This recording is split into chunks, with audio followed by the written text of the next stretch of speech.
es el arsenal terapéutico que tenemos para brindarles a estas personas con esta enfermedad?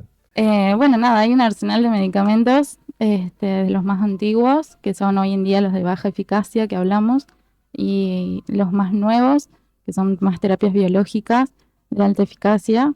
Y bueno, obviamente cada paciente lo que uno trata ahora es identificar qué paciente requiere cuál y cuál, ¿no? Ujú. Aunque las últimas guías dicen de que siempre hay que arrancar ahora con los medicamentos de alta eficacia, Ujú. y si el paciente va bien, recién desescalar, que eso antes se hacía al revés. Empezabas con Claro. las de baja eficacia y ahí empezabas a escalar en cuando el paciente fallaba los medicamentos, ¿no? Ujú.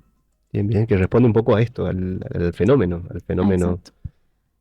Sí, aunque la mayoría de los medicamentos hoy en día en el mercado atacan más la parte inflamatoria y autoinmune que la Ujú. parte progresiva, lamentablemente, ¿no? Sí, bueno, pero tampoco pocas herramientas para. Entramos al tema de esclerosis múltiple. Ujú. Yo creo que entender la fisiopatología, entender los mecanismos de acción de la enfermedad es fundamental, pero hoy en día elegir el tratamiento correcto es tal vez lo que más va a ayudar al pronóstico del paciente. En estos momentos se están corriendo dos estudios multicéntricos gigantes donde se están comprobando los resultados que estaba diciendo Pauli de los pacientes que habían empezado con terapias de alta eficacia desde el inicio y los pacientes que habían hecho un escalonamiento, empezando con terapias de menos eficacia y a medida que esas terapias iban fallando, iban aumentando, digamos, la complejidad terapéutica. Hoy, los estudios pequeños que comparan estas cosas, los estudios medianos y estos dos estudios que son multicéntricos, con base de datos enorme de pacientes, estamos hablando de más de 50.000 pacientes, todo parece apuntar que tenemos que iniciar con medicamentos de alta eficacia. Ujú. Hoy los medicamentos de alta eficacia están dirigidos casi exclusivamente, casi, a los procesos inflamatorios de la enfermedad.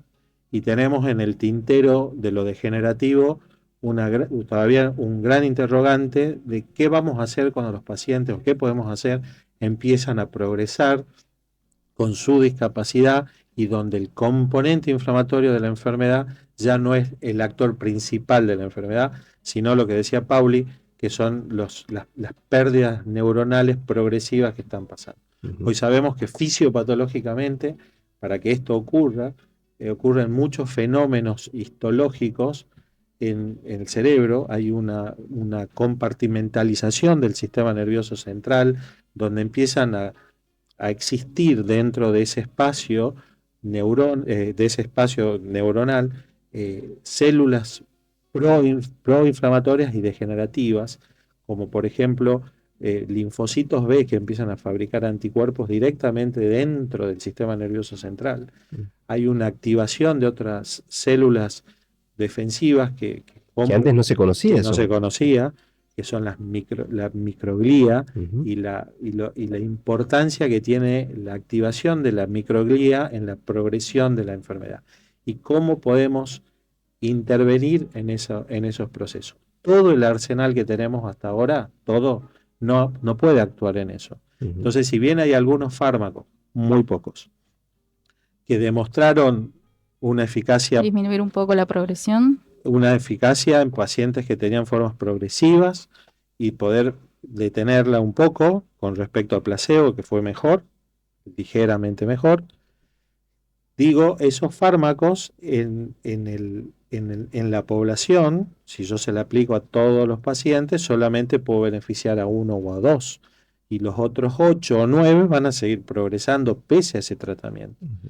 Entonces, en el capítulo de progresión de esclerosis múltiple, que termina siendo un problema muy serio que vemos todos los días en el consultorio, todavía estamos en deuda. Ujú. Sí, es como si fuera que todavía es a donde tiene que ir dirigida hoy, a partir de ahora, todos los estudios, digamos, todos los ensayos clínicos en la esclerosis múltiple. La verdad que es muy interesante. Bueno, Esperemos ahora los nuevos fármacos que se están probando, ujú. en Sí, teoría sí, sí. apuntarían un poco a eso.